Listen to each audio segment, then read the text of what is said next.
ఇప్పుడు జ్యోతిలక్ష్మి గారితో జయమాలిని గారితో కూడా మీరు చేసినట్టున్నారు కదా సాంగ్స్లో. జయమాలిని అంటే అప్పట్లో ఆమె క్రేజు, మీ పక్కన హీరోయిన్ నటించారు. మీరు ఎప్పుడు అసలు ఆవిడని చూసి మీలో కూడా ఏమి మోహం కలగలేదా జగన్మోహన్ చూసి? లేదండి, అటువంటిది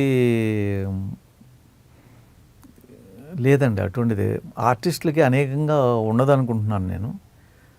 ఎందుకంటే వాళ్ళు యాక్ట్ చేద్దామనే ఉంటుంది. అందుకే ఎవరో ఒకరి మీద ఆ మొహం కలగటం, అలా పెళ్ళిళ్ళు చేసుకోవటం, ప్రేమించడం అనేది జరుగుతుంది కదా. మరి అటువంటివి ఉంటే మేము పెళ్ళిళ్ళు చేసుకున్నాను. జయమాలిని గారిని నన్ను కాదు, మాకు బాగా వారి హస్బెండ్ నాతో మాట్లాడుతూ ఉంటారండి. అట్లాగా పోలీస్ డిపార్ట్మెంట్ అండి.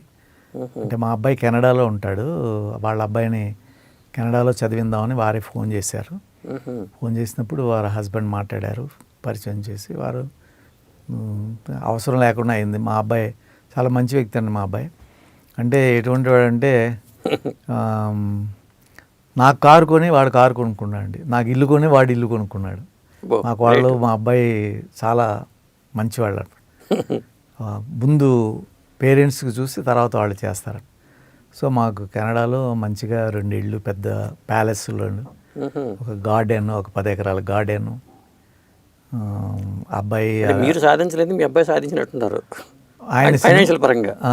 ఆయన సినిమాల్లోకి వస్తానంటే ఆయన 6'2" ఉంటాడండి హైట్, పెద్ద బాడీ, చాలా స్ట్రాంగ్ బాడీ, 6'2" హైట్ అంటే పెద్ద డాన్సరు, మంచి ఆర్టిస్టు. నేను కాదు, వాడు మంచి ఆర్టిస్ట్ అండి. కాకపోతే ఏంటంటే నేను చెప్పాను కదా, అదే బిహేవియర్ ఎలా ఉంటుందో యంగ్స్టరు, తర్వాత లక్ ఎలా ఉంటుందో, కృషి చేశాడు కానీ లక్ ఎలా ఉంటుందో. నేను పెద్దగా ఆర్థిక పరంగా పైకి రాలేకపోయాం, హ్యాపీగా లేకపోయాం. మీరు ఇన్ని సినిమాలు చేసి ఆర్థికంగా పైకి తక్కువ ఇచ్చేవారు కదా, అమౌంట్ తక్కువ ఇచ్చేవారు. మాకు 4,000 వస్తే 10,000 ఖర్చు పెట్టేవాళ్ళు, ఖర్చు ఎక్కువ.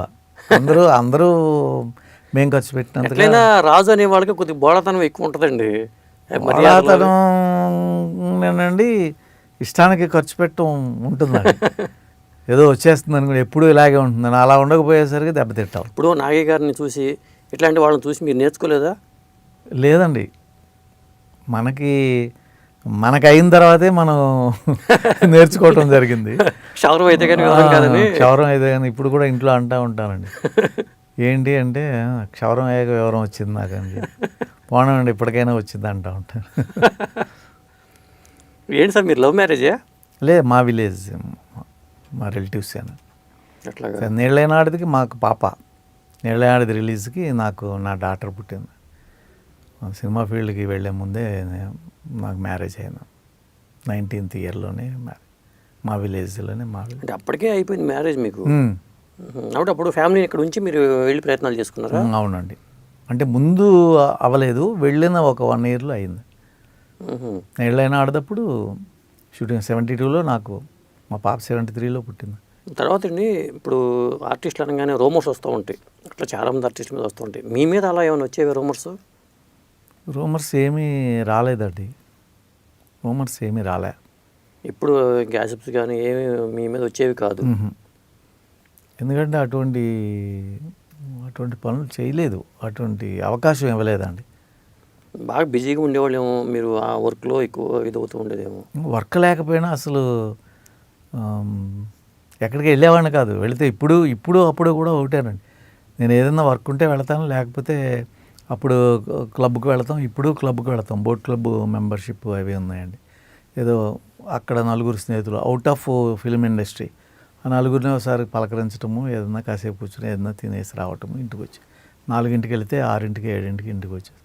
అందుకని ఇంకా ఏదో ఇంట్లోనే ఉండటం, పెద్దగా చెడ్డ పేరు ఏమీ రాలేదు. అదే, పోనీ మీరు ప్రొడక్షన్ సైడ్ వెళ్ళిపోతే బెటర్ కదా అని ఆలోచన రాలేదా? ప్రొడక్షన్ సైడ్ చాలా కష్టం అండి, ఆర్టిస్టులు చేయలేమంటే నాకు అసలు అవ్వదండి. బ్యాక్గ్రౌండ్ ఉండాలి కదా, బ్యాక్గ్రౌండ్ ఉండాలంటే మనకి స్నేహాలు ఉండాలి. స్నేహాలు ఉండి ఇటు డిస్ట్రిబ్యూటర్స్ అవనివ్వండి, అట్లాగే ఇక్కడ ఆర్టిస్టులు అవనివ్వండి, ఇవన్నీ లేవు కదా. నాకు బ్యాక్గ్రౌండ్ లేదు, డిస్ట్రిబ్యూటర్స్ స్నేహితులు లేరు, ఎవరో సినిమాలు రిలీజ్ చేసేవారో తెలియదు, తీసే ప్రొడ్యూసర్స్ తప్ప. అదే, అంటే మీ కెరీర్ కోసమన్నా కొంతమంది హీరోలు వాళ్ళ కెరీర్ కోసం కూడా కొన్ని నిర్మాణ సంస్థలు పెట్టుకుని వాళ్ళు హీరోలుగా యాక్ట్ చేయడం జరిగింది కదా.